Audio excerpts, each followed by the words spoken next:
আসসালামু আলাইকুম। Bird house 61 চ্যানেলের আরেকটি নতুন ভিডিওতে আপনাদেরকে স্বাগতম।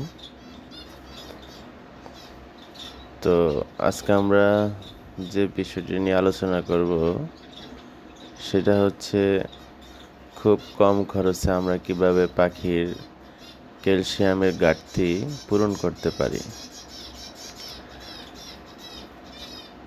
তো আমরা যারা পাখির লালন পালন করি, 2 জোড়া 3 জোড়া অথবা 4 জোড়া পাখি পালন করি,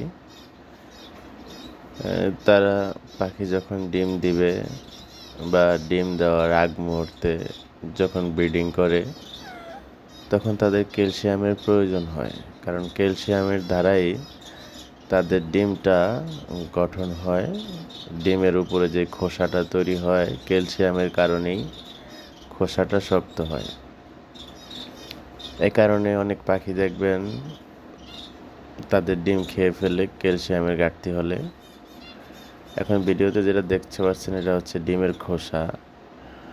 আমি এই খোসাগুলোকে জমায়ে রেখেছি। বাসায় যখন ডিম ভাজে তখন আমি বলেছি খোসাগুলো রেখে দিতে, তখন আমি এগুলো পরিষ্কার করে শুকিয়ে নিই। তো যদি অনেকগুলো খোসা হয় তাহলে আপনারা ব্লেন্ডার করে ভেঙে নিতে পারেন, গ্রিটের সাথে দিতে পারেন, অথবা যখন সফট ফুড দিবেন ওটার সাথে গুঁড়াগুলা দিতে পারেন, অথবা আলাদা একটা বাটিতে এগুলা দিয়ে রাখতে পারেন। আর এগুলা পাখি খুব ভালো খায়, একবার দিয়ে দেখেন। জেব্রা ফিন্চ পাখিগুলো এগুলো খুব ভালো খায়।